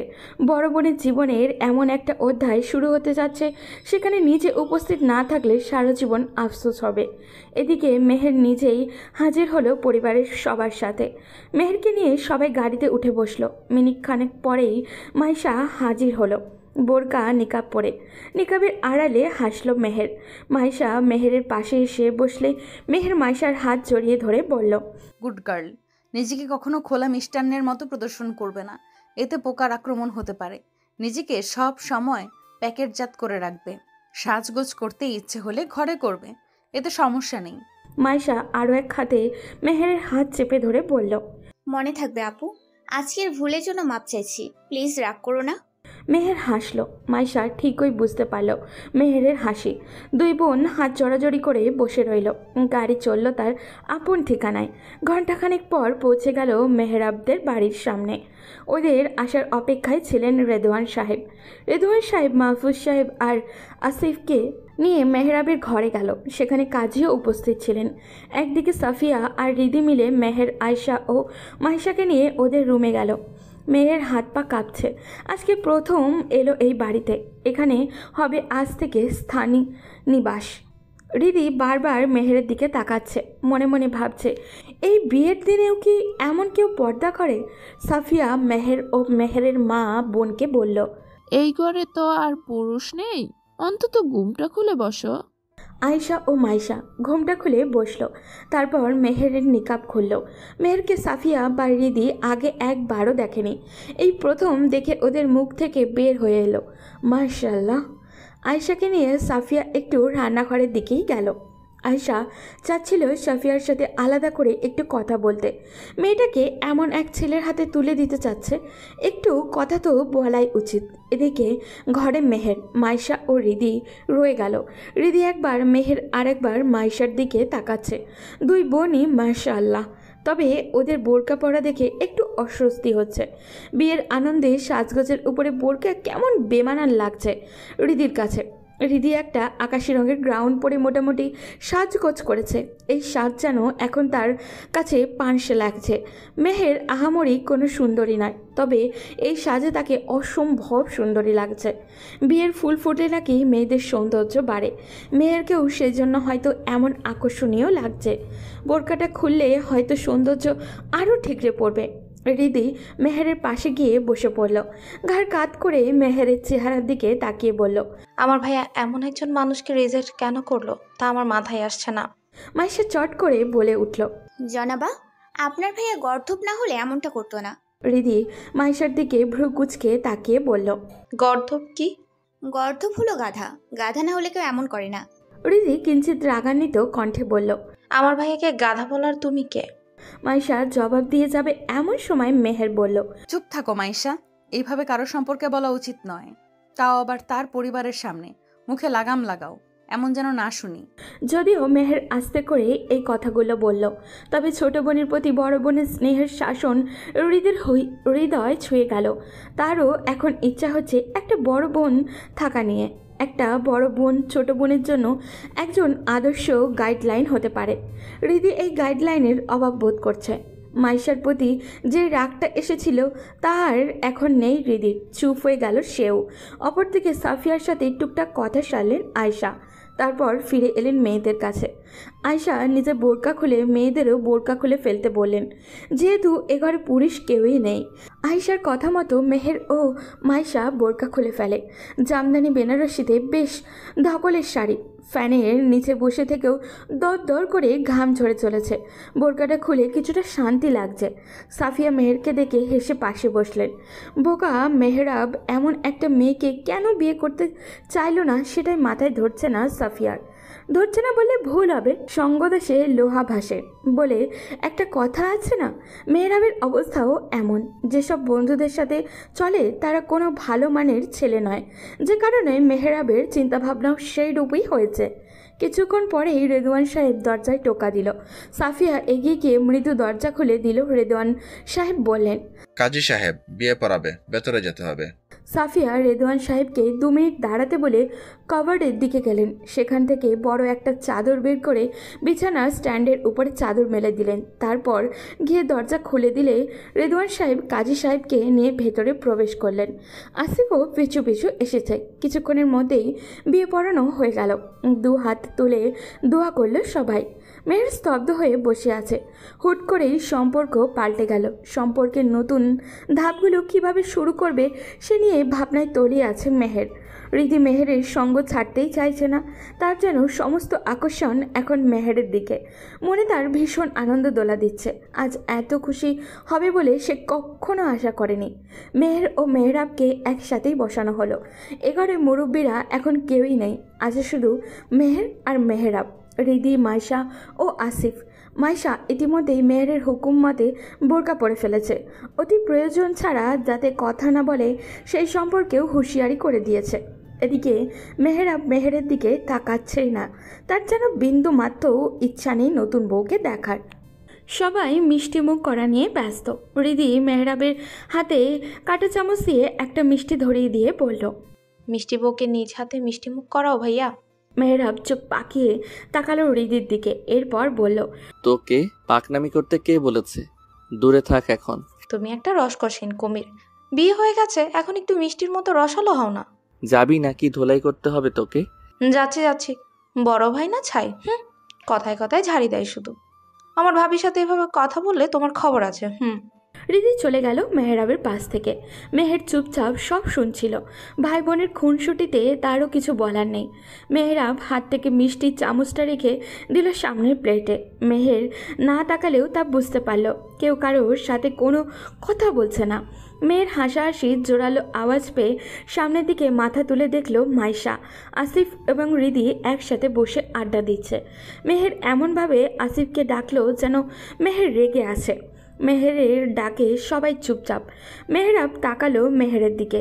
আসিফকে উদ্দেশ্য করে মেহের বলল, আসিফ, রিদি তোমার নিজের মায়ের পেটের বোন নয়, সাবধান। এমন হাসি তামাশা যেন দ্বিতীয়বার আর না দেখি। আজই প্রথম, আজই শেষ। আসিফ আন্দাজ করতে পারল মেহের কি নিয়ে সাবধান করছে। সে নিচের দিকে তাকিয়ে বলল, দুঃখিত আপু, আর হবে না। মেহরাব অবাক হলো মেহেরের কাণ্ডে। আসিফ ও রিদি এখন দুজন সম্পর্কে বিয়ান। তারা নিজেদের মধ্যে দুষ্টুমি হাসি তামাশা করতেই পারে, তাই বলে মেহের এমন কর্কশ গলায় সাবধান করবে, এটা মেহরাবের কাছে বাড়াবাড়ি মনে হলো। মেহরাব বলে উঠল, এটা কেমন ব্যবহার? ওদের হাসি তামাশার সম্পর্ক, এখানে সাবধান করার কি আছে? মেহের এবার শান্ত কণ্ঠে বলল, সম্পর্ক কখনো হাসি তামাশার হতে পারে না। সীমার সামনে কোনো কিছুই সুন্দর নয়।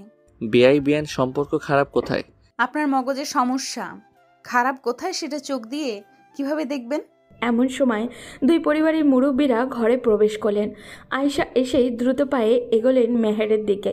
তারপর মেহেরের মাথায় হাত রেখে বললেন, মেয়ে মানুষের গলার আওয়াজ বেশি হতে নেই, এটা সবসময় মনে রাখবে। তোমার বাবার সাথে আমি কেমন ব্যবহার করি তা নিশ্চয়ই দেখেছ। আশা করি আমার থেকেও তুমি ভালো করে সংসার সামলাতে পারবে। মেহের শুধু মুচকি হাসল। মাহফুজ সাহেব তখন রেদওয়ান সাহেবকে বললেন, আজকে তাহলে আমরা ফিরে যাই। মাইশা থাকুক বোনের সাথে। আগামীকাল মেহরাব আর মেহের তো আমাদের বাসায় যাবে। রেদওয়ান সাহেব বন্ধুকে জড়িয়ে ধরে বললেন, আমার আরেক মেয়ের যত্ন আশা করছি আমি ভালো করেই রাখবো। চিন্তা করো না বন্ধু। তারপর মাহফুজ সাহেব মেহেরের কাছে গিয়ে টুকটাক কথা বলে বিদায় জানালো। সাথে করে খাবার প্যাক করে দিল সাফিয়া, যাতে বাসায় পৌঁছে আর রান্না করতে না হয়। বেলা অনেকটাই আছে, সবে দুপুর। চাইলে আরও কিছুক্ষণ সময় থাকতে পারত ওরা, কিন্তু কিভাবে চলে গেল তা বোধগম্য নয় মেহেরের। মাইশাকে রিদি তার ঘরে নিয়ে গেল। মেহরাবকে নেওয়া হলো মেহরাবের ঘরে। দুপুরের আজান হওয়াতে মেহের নামাজের প্রস্তুতি নিচ্ছে। মেহরাব হুইল চেয়ার করে বাইরে চলে আসে। নিজের ঘরে অপছন্দের রমণী ঘুরপাক খাচ্ছে, সেটা তার মোটেও ভালো লাগছে না। মেহের জায়নামাজ খুঁজছে, কিন্তু পাবে বলে আশা নেই। এমন সময় সাফিয়া এলেন ঘরে। এসে মেহেরের হাতে একটা সেট রেডিমেড 3 পিস আর একটা জায়নামাজ তুলে দিলেন। চলে যাওয়ার আগে বলে গেলেন, তুমি আমার আরেক মেয়ে, নিজের মায়ের কাছে যেভাবে যা চাইতে আমার কাছেও চাইবে যতদিন বেঁচে আছি। ইনশাল্লাহ মায়ের অভাব বোধ হতে দেব না। বাক্য দুটো মেহেরের বেশ ভালো লাগলো, মনে প্রশান্তিও জাগলো। সব শাশুড়ি যদি নিজ মায়ের মতো হন তবে শান্তি বিদ্যমান। মেহের দরজা লাগিয়ে দিল কাপড় পাল্টাতে। নামাজ শেষ হতে না হতেই দরজায় টোকা পড়ল।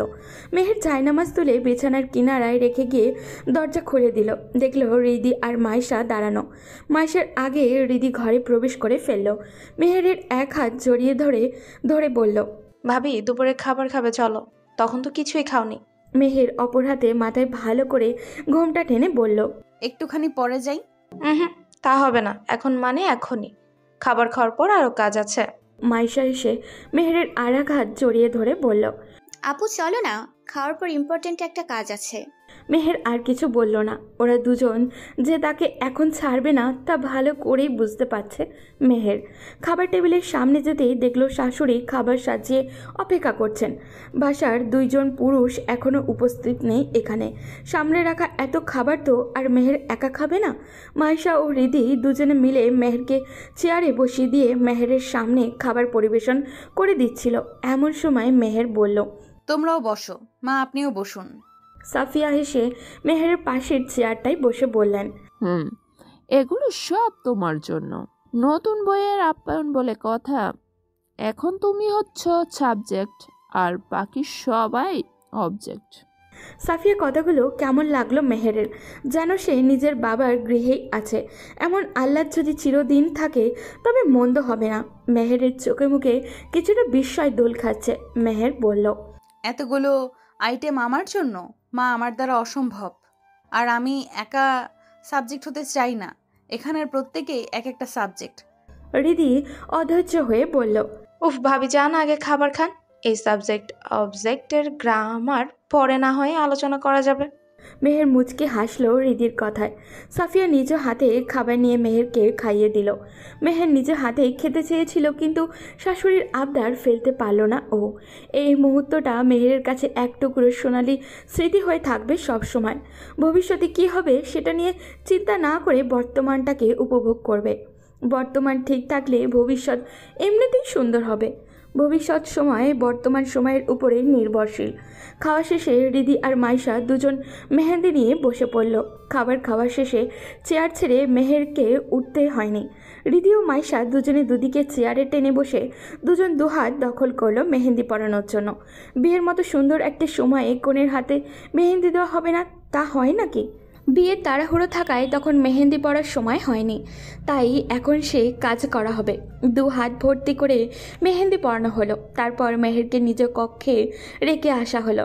মেহের বিছানার কিনারায় বসে বসে রুমের চারপাশে নজর বোলাচ্ছে। মনে মনে কত কি ভাবনা ঘুরে বেড়াচ্ছে। মেহরাবের সাথে কি আসলেই সম্পর্কটা সুন্দরভাবে এগোনো সম্ভব? সম্ভব না হলেও সম্ভব করতে হবে। মেহের উঠে জানালার পাশে গেল। বিকেলের পরন্ত রোদের তেজ কমতে শুরু করেছে, যদিও তেজ কমার ব্যাপারটা খুবই সামান্য। ঝিরিঝিরি বাতাস জানলার পর্দায় দোল জাগাচ্ছে। মেহের বাইরের গাছগুলোর দিকে তাকিয়ে আছে। এমন সময় দরজায় আওয়াজ হলো। মেহের পিছনে তাকিয়ে দেখল মেহরাব ঘরে প্রবেশ করছে। মেহের কিছু বলল না, চুপচাপ করে জায়গাতেই দাঁড়িয়ে রইল। মেহরাব মেহেরকে খেয়াল করেনি। এসেই সে গায়ে পাঞ্জাবি খোলা আরম্ভ করলো। পুরোপুরি খোলা হতেই মেহের সামনে এসে দাঁড়ায়। মেহরাব চমকে ওঠে। পাঞ্জাবিটা বুকের উপরে ঢেকে নেওয়ার ব্যর্থ চেষ্টা করতে করতে মেহরাব বলল, শাকচুন্নির মতো পুরুষ মানুষের ঘরে এভাবে হুটহাট ঢুকে পড়ো কেন? লজ্জাবোধ কি নেই কিছু? মেহের মেহরাবের সামনে বিছানায় বসতে বসতে বলল, তাই এখানে পুরুষটাকে? কেন, আমাকে কি পুরুষ বলে মনে হয় না? যে পুরুষ এই ঘরে আছে সে আমার লিখিত সম্পত্তি।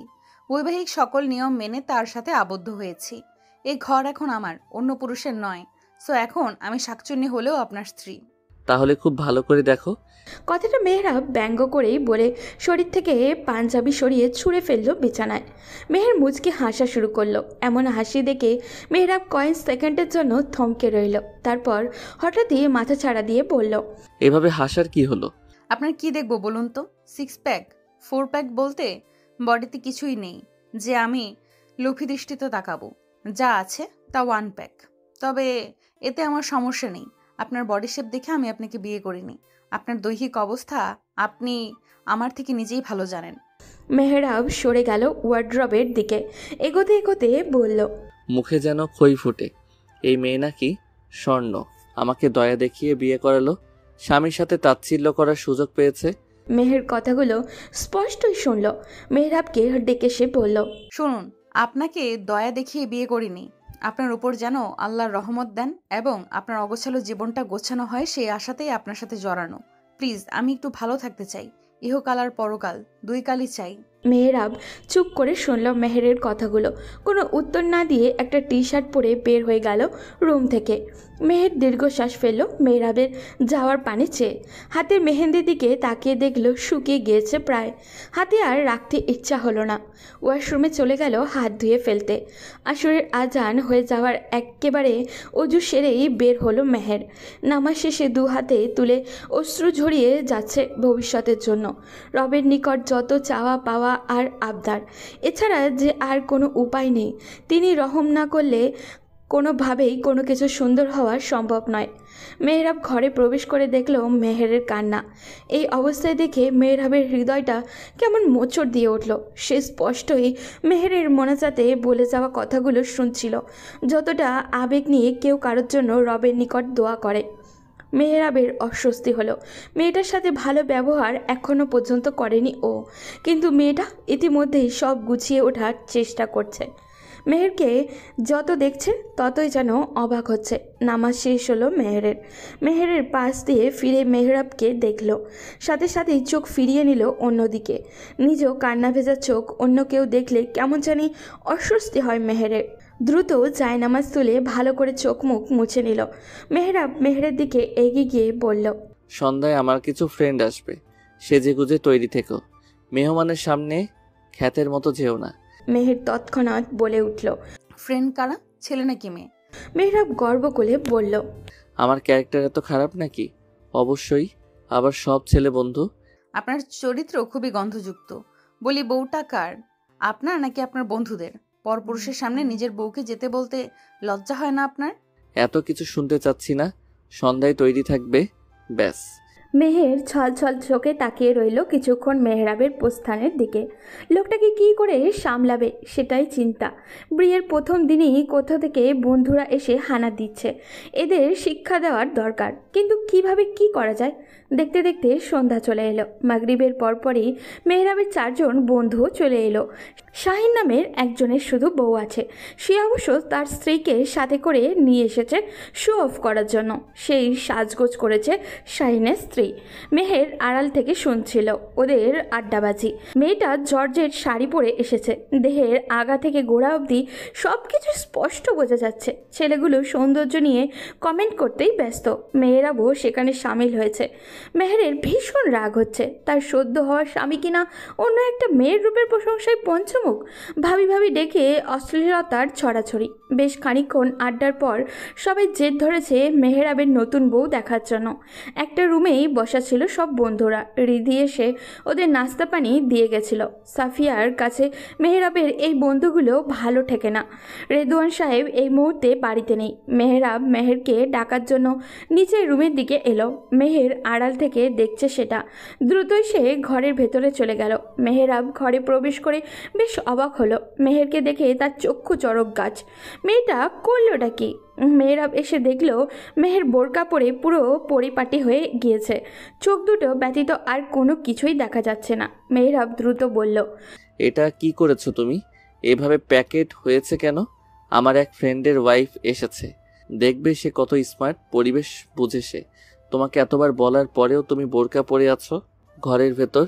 বিয়ের প্রথম দিনেই যা অবাধ্য হচ্ছ, আর কয়দিন পার হলে না জানি কি হয়। তোমার মতিগতি বেশ বুঝতে পারছি। বন্ধুদের সামনে আমাকে অপমান না করলে শান্তি হচ্ছে না তোমার? আপনার মতো কি আমাকেও নির্লজ্জ ভাবেন? মেহরাব দাঁত কটকটিয়ে বলল, আমার মতো মানে? নির্লজ্জের মতো করেছিটা কি? বুঝেছি, ঝগড়া বাঁধাতে চাচ্ছ। অন্যের বউয়ের দিকে গোল আলুর মতো বড় বড় চোখ করে তাকিয়ে থাকেন। এক একজন মজা করার ছলে কি বাজে বাজে মন্তব্য করছে, আপনি বসে বসে সেসব গিলছেন। ওখানে আপনার ওই বন্ধুর বউয়ের মতো গেলে আমিও যে এমন বাজে মন্তব্য পাবো না তার কি গ্যারান্টি? আমার বউকে এসব কেউ বলবে না, এত সাহস কাউকে দেইনি। মেহের তার ছেলের হাসি দিয়ে বলল, অন্যকে সম্মান না দিলে আপনাকেও কেউ সম্মান দিবে না। অন্যের বউকে নিয়ে কত রং তামাশায় যুক্ত হলে নিজের বউকেও ওরা এমন বাজে কথা বলবে। আপনাদের চোখে পর্দা থাকলে এসব কিছুই হতো না। আমাদের আবার কিসের পর্দা? কি বোঝাতে চাইছো? নারী পুরুষ উভয়ই পর্দা মেনে চলা ফরজ। সত্যি কথা বলতে পুরুষের জন্যই পর্দা আয়াত প্রথমে নাজিল হয়েছে, পরবর্তীতে নারীর পর্দার আয়াত নাজিল হয়েছে। এখন কোনো পুরুষের চোখ যদি কোনো নারীর সৌন্দর্য দর্শন করার অনুমতি পায়, তাহলে তা একমাত্র নিজের স্ত্রী। একজন পুরুষের জন্য নিজ স্ত্রী ব্যতীত অন্য কোনো নারীর চেহারার সৌন্দর্য দেখা বা অন্য কোনো নারীর দেহ আকৃতি অন্তরে অনুভব করা হারাম। মেহরাব মেহেরের কথাগুলো শোনার পর কি বলবে তা ভাবছে। মেহরাব ভেবে বলল, আচ্ছা, বুঝলাম যে আমাদের চোখের পর্দা করতে হবে, কিন্তু তুমি এত প্যাকেট হচ্ছ কেন? স্বাভাবিক পোশাকেই তো থাকতে পারো নাকি? আমার ফ্রেন্ডগুলো আমার নিজ ভাইয়ের মতোই, এদের সামনে অন্ততপক্ষে একবার যেতেই পারো নাকি? ঘরের ভেতর এমন লোক হাসানো, হিজাব না পরলেও তো হয়। মেহেরের মনে হচ্ছে সে হেরে যাচ্ছে, তবুও লড়তেই হবে। গাধা পিটিয়ে ঘোড়া করতে হবে, সেটাই করবে। মেহের আরও একবার দীর্ঘশ্বাস ফেলে বলল, হিজাব পরা মানে মানুষকে দেখানো নয় যে আমি হিজাব পরছি, এটা আমার প্রয়োজনে পরা। হিজাব পরা মানে আল্লাহ নির্দেশ দিয়েছেন আমার শরীরের সৌন্দর্য পরপুরুষ থেকে ঢেকে রাখতে, যা দেখার অনুমতি বা প্রদর্শন করার অনুমতি দিয়েছে একমাত্র আমার স্বামীর সামনে। তাহলে আমি অন্য মানুষের সামনে নিজেকে কেন প্রদর্শন করব? নারী কখনো প্রদর্শনীয় বস্তু নয়। মেহরাব মেহেরের দিকে তাকিয়ে চুপচাপ কথাগুলো শুনল। মেহেরের কথা শেষ হবার পরেও যেন মেহরাব ধ্যানে আছে, এমনভাবে তাকিয়ে রইল। মিনিট খানেক এভাবেই সময় পার হলো। মেহের অপেক্ষা করছে মেহরাবের জবাবের, কিন্তু সে কোনো সারা শব্দ করল না। কিছুক্ষণ পর মেহরাব হুকুম করার স্বরে বলল, এসব প্যাকেট থেকে বের হও, এমনিতেই প্রচুর গরম। কাপড় পাল্টে বসে থাকো এখানে, এক পাও বের হবে না এ ঘর থেকে। কথা শেষ হতে না হতেই মেহরাব চলে গেল ঘর হতে। মেহেরের ঠোঁটের কোণায় এক চিলতে হাসির রেখা মিলল। কিছুটা আশার আলো হয়তো পাওয়া গেল মেহরাবের কাছ থেকে। মেহরাব চলে গেল বন্ধুদের কাছে। মেহেরের কথাগুলো শোনার পর নিজের মনের ভেতরে কেমন খচখচ করছে। মেহরাবকে একা ফিরতে দেখে বন্ধুদের একজন বলে উঠল, কিরে বেটা, বউ রেখে একাই আসলি? আমার মনে হয় তোর বউ দেখার মতো না, তাই সামনে আনতে চাস না। মেহরাবের ভ্রুযুগল মৃদু কোচকালো। মেহের যথেষ্ট দেখতে, তাকে নিয়ে এমন কটুকতা ঠিক হজম হলো না। মেহরাবের সেই বন্ধুর বাক্যখানি শেষ হতে না হতেই বাকি বন্ধুরা হো হো করে হেসে উঠল, যেন সেই কথায় বেশ মজা পেয়েছে। ওদের হাসি থামার পর মেহরাব একগাল হেসে বলল, আচ্ছা শোন, তোদের সম্পত্তির কিছু অংশ কি আমাকে দিবি? আমার সম্পত্তির ভাগ তোকে দিতে যাব কোন দুঃখে? আমি তো যথেষ্ট সুখে আছি। বাকি ফ্রেন্ডগুলো বেশ এইরকমই বুলি আওড়ালো। এইসব শোনার পর মেহরাব বলল, আমার স্ত্রী আমার সম্পত্তি, একদম সিলগালা করার সম্পত্তি। তাহলে তাকে কেন তোদের সামনে প্রদর্শনীর বস্তুর মতো প্রদর্শন করাতে হবে? শাহিন উঠে দাঁড়িয়ে বলল, কিরে বেটা, বিয়ে করতে না করতে পোল্ট্রি খেয়ে ফেলেছিস? আমাদের বউ তো চোখে গিলিস কতবার, এখন নিজের বউ সিন্ধুকে লুকিয়ে রাখার চেষ্টা করছিস? Wow, beautiful. শাহিনের সাথে সাথে বাকিরাও উঠে দাঁড়ালো। মেহরাব মুচকি হেসে বলল, নিজে তো হাত পা ভেঙে বসে আছি, তাহলে পোল্ট্রি কিভাবে খাবো? আচ্ছা, আমার একটা প্রশ্নের উত্তর দে আগে। তোদের সম্পত্তির ভাগ কি আমাকে দিবি? বেশি না, সবার থেকে অল্প অল্প করে দিলেই হবে। রাসেল একটু কড়া গলায় বলল, আমার সম্পত্তি তোকে কেন দিব? এক প্রশ্ন কতবার করছিস? প্রশ্ন বারবার করার কারণ আছে। আচ্ছা শোন তাহলে, আমার সম্পত্তি কেন তোদের সামনে শো অফ করবো? ঘরের মেয়ে মানুষ সবচেয়ে দামি সম্পত্তি। মেহরাবের কথা শেষ না হতে হতেই সোহেল বলে উঠল, থাম তুই, অনেকক্ষণ যাবৎ তোর ফাউল মার্কা কথা শুনছি। অ্যাক্সিডেন্টের সাথে তোর মাথাটাও গেছে। তোর সাথে সম্পর্ক এখানেই আমি চুকিয়ে দিলাম। আর কখনো যোগাযোগ করিস না আমাদের সাথে, এত ফালতু সময় নেই। এই চল তোরা। সোহেলের কথা পৃষ্ঠে কেউ আর কিছু বলল না। একজনের চেহারার বিরক্তির ছাপ। সবাই বের হয়ে গেল বাসা থেকে। মেহরাব চুপ করে এক জায়গায় স্থির রইল বেশ কিছুক্ষণ। এতদিনের ফ্রেন্ডশিপ শেষ হয়ে গেল। কেন যে এত কথা বলতে গেল তা নিজেও বুঝতে পারছে না। এই রকম তো হওয়ার কথা ছিল না। কি হলো হঠাৎ করে? মেহেরের বলা কথাগুলো শোনার পরে মনের ভিতরে কিসের উৎপাত যে শুরু হলো তা বুঝেই উঠতে পারছে না ও। অনুভূতি বেশ অন্যরকম। বন্ধুদেরকে এতগুলো কথা বলেও যেন গভীরভাবে আফসোস হচ্ছে না। কিছুক্ষণ পর নিজ কাঁধে কারো স্পর্শ পেল মেহরাব। ঘাড় ঘুরিয়ে দেখলো তার বাবা রেদওয়ান সাহেব দাঁড়ানো। মেহরাব মুচকি হেসে বলল, আব্বু কখন এলে? এই তো, যখন তোমার বন্ধু নামক শত্রুগুলো বের হয়ে গেল। আব্বু, তুমি ওদের শত্রু কেন বলছো? আমার ক্ষতি তো আর করেনি। রেদওয়ান সাহেব হেসে মেহরাবের সামনে এসে দাঁড়িয়ে বলল, তোমার 4 আনার উপকারও তারা করেনি। ওরা যেভাবে চলাফেরা করতো তা শুভনীয় নয়। ধর্মীয় কোনো নিয়মকানুন ওদের মধ্যে নেই। তোমার কি এটা ক্ষতির দিক মনে হয় না? আব্বু, আমি তো আর ওদের মতো চলিনি। চলেছ, তবে আজকে যা করেছ তা উচিত কাজই করেছ। প্রতিটা সম্পর্কই সুন্দর যদি তা নিয়ম অনুযায়ী রাখা যায়।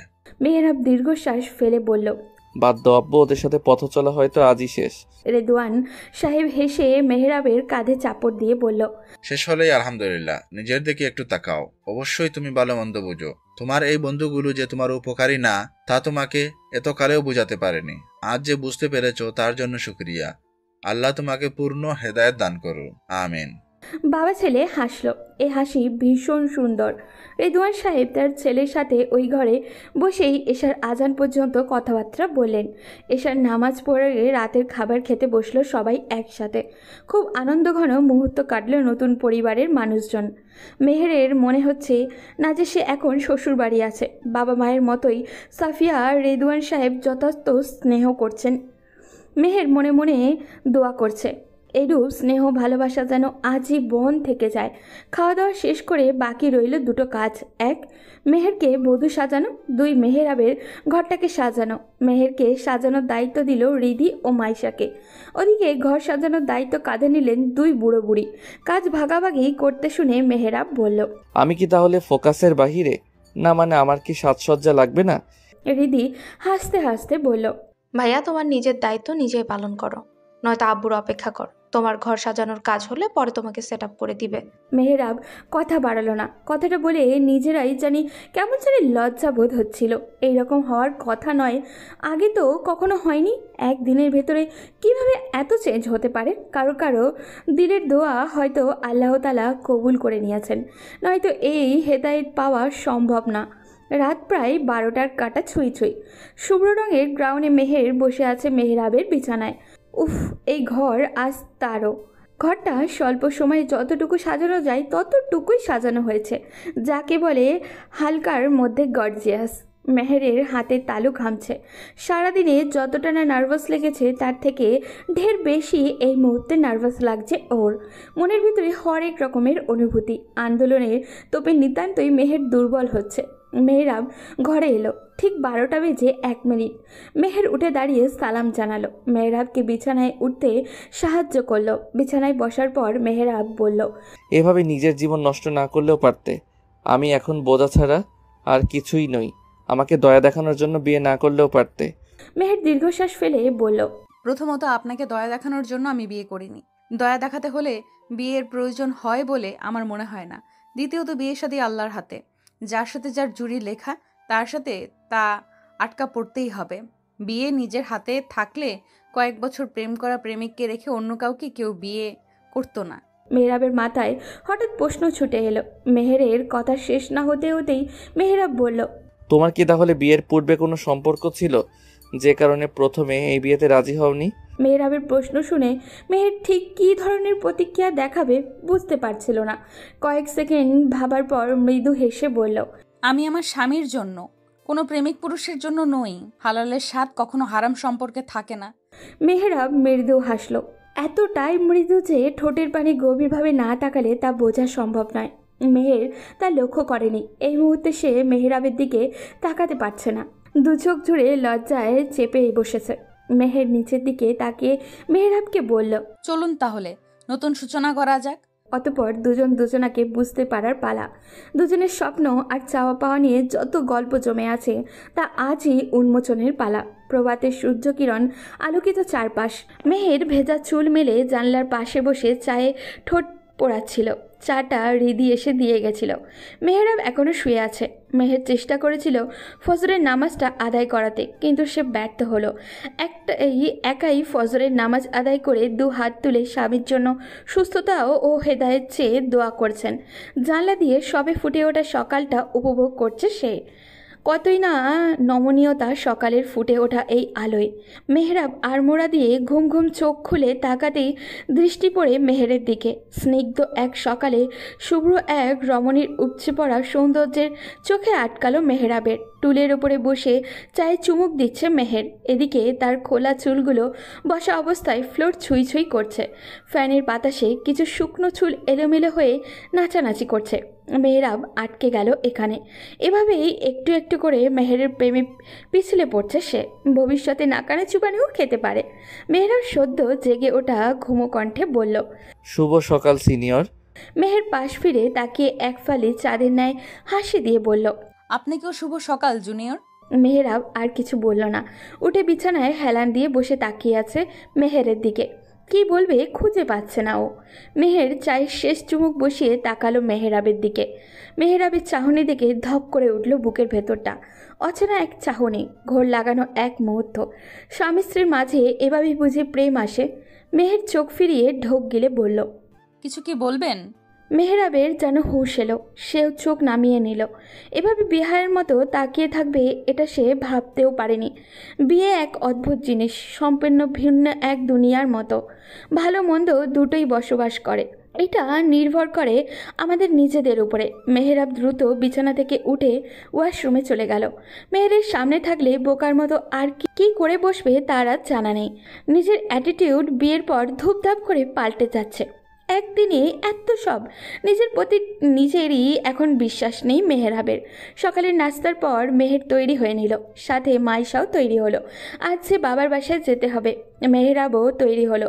কিছু উপহার সামগ্রী রেদওয়ান সাহেব আর সাফিয়া বেগম মিলে তৈরি করে রেখেছিলেন। যাওয়ার সময় মেহেরের হাতে ভালো করে বুঝিয়ে দিলেন সেই সব। 2 মাস কেটে গিয়েছে ইতিমধ্যে। মেহরাব এখন বেশ ভালো করেই হাঁটাচলা করতে পারে, কোনো অসুবিধাই হয় না।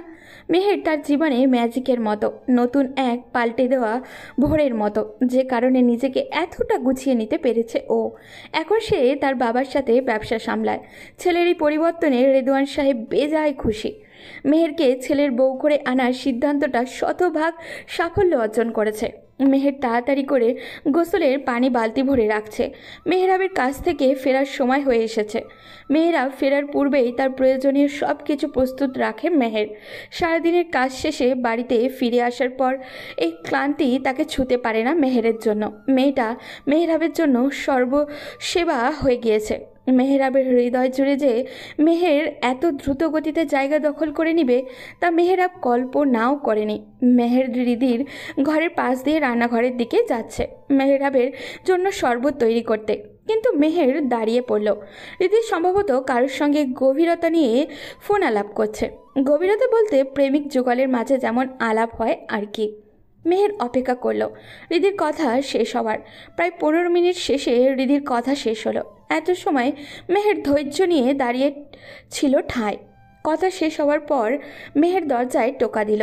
কয়েক সেকেন্ডের মধ্যেই রিদি হাসি মুখে দরজা খুলে দিল। মেহের রিদির সামনে মুখোমুখি হয়ে বসে আছে। কার সাথে কথা বলছিলে? মেহেরের এই প্রশ্নের জবাবে রিদি বেশ ইতস্তত বোধ করছে। শেষ পর্যন্ত বান্ধবীর সাথে কথা বলছিল বলে দিল। রিদির জবাবে যে সত্যতা নেই মেহের তা বাচনভঙ্গিতেই বুঝতে পারল। রিদি হয়তো কোনো কারণ থেকে বলতে চাইছে না। মেহের জোরও করল না, তবে হাল ছাড়ল না। কোনো না কোনোভাবে তাকে বোঝালে সে বুঝবে এই আশা করছে মেহের। মেহের বলল, আচ্ছা রিদি, তোমাকে একটা প্রশ্ন করি। ভাবি, তা আবার জিজ্ঞেস করতে হয় নাকি? বলা যা বলার। ধরো তোমাকে আমি 2টো রসগোল্লা দিলাম। একটা খুব যত্ন সহকারে প্যাকিং করে রাখা হয়েছিল, আর অপরটি খোলা অযত্নে ছিল। তুমি কোনটা গ্রহণ করবে? রিদি সাথে সাথেই উত্তর দিল, অবশ্যই পরিষ্কার পরিচ্ছন্ন পরিবেশে যেটা ছিল সেটা নেব। খোলা অবস্থায় রাখাটা কেন নেবে না? খোলা অবস্থায় থাকা মানে তো তুমি নিজেও জানো ভাবি, কত ধুলাবালি রোগ জীবাণু ছড়াইতে, কত রকমের পোকামাকড় হানা দিতে পারে বিনা অনুমতিতে। অবশ্যই এটা স্বাস্থ্যের জন্য খারাপ। একটা সাধারণ ফল তার খোসার ভেতর থাকাকালীন যতদিন সতেজ থাকে, একটা খোসা ছাড়ানো ফল তার অর্ধেক সময়ও সতেজ থাকে না। প্যাকেটিং অবস্থায় এজন্যই বেটার। মেহের হাসল রিদির কথা শুনে, তারপর বলল, আমরা মেয়েরাও এই রসগোল্লার মতো, ফলের মতো। নিজেদের আমরা যত যত্নে রাখি আমরা ততই ভালো থাকি। আল্লাহ তাআলা আমাদের জন্য সবকিছু সুন্দর নিয়ম বেঁধে দিয়েছেন, সেই অনুযায়ী চললে অবশ্যই আমরা ভালো থাকব। এই ধরো কোনো রিসেপশন করা, বিবাহ বহির্ভূত সম্পর্ক আল্লাহ হারাম করেছেন, তার মানে অবশ্যই এতে বান্দার কল্যাণ লুকিয়ে আছে। রিদি চুপ করে সব শুনল। মেহেরের বলা কথাগুলো তার মস্তিষ্কে গভীরভাবে বসে যাচ্ছে। নিজেকে এখন ছোট মনে হচ্ছে, নিজের ভুলগুলো যেন চোখের সামনে সব ভেসে উঠেছে। মেহের আবারও বলল, তোমার বিয়ে এখন দেওয়াই যায়, নিজের পছন্দ থাকলে জানাতে পারো। মনে রেখো রিদি, আল্লাহ সব দেখছেন, ওনার নজর থেকে নিরাকার কোনো প্রাণীও বাদ যায় না। মেহের আর কথা বাড়ালো না। বাইরে আসতেই দেখলো মেহেরাব চলে এসেছে। মেহের ছুটল স্বামীর দিকে। মেহেরাব চট করে মেহেরকে জড়িয়ে ধরল। বাসায় শুধু রিদি ছিল। মেহের লজ্জা পেয়ে বলে, কি বাসায় এখন রিদি আছে? থাকুক, সে বের হবে না এখন। তাকে অনেক আগে থেকে আদেশে দিয়ে রেখেছি। এখন একটু বুক পিঞ্জিরায় চুপটি করে থাকো। সারাদিন কতটা খালি খালি লাগে আমার পাখিটার জন্য। মেহের স্বামীর বুকে মুখ লুকিয়ে হাসল। এই শান্তি আল্লাহ প্রদত্ত, অন্য কোথাও তা পাওয়া সম্ভব নয়। দুটো ভিন্ন মানসিকতার মানুষ আজ এক রঙে রঙিন হয়ে গিয়েছে। এভাবেই রঙিন হোক প্রতিটি সম্পর্ক। আজ এই পর্যন্তই, দেখা হবে পরবর্তী কোনো গল্পতে। সেই পর্যন্ত সবাই ভালো থাকবেন এবং সুস্থ থাকবেন।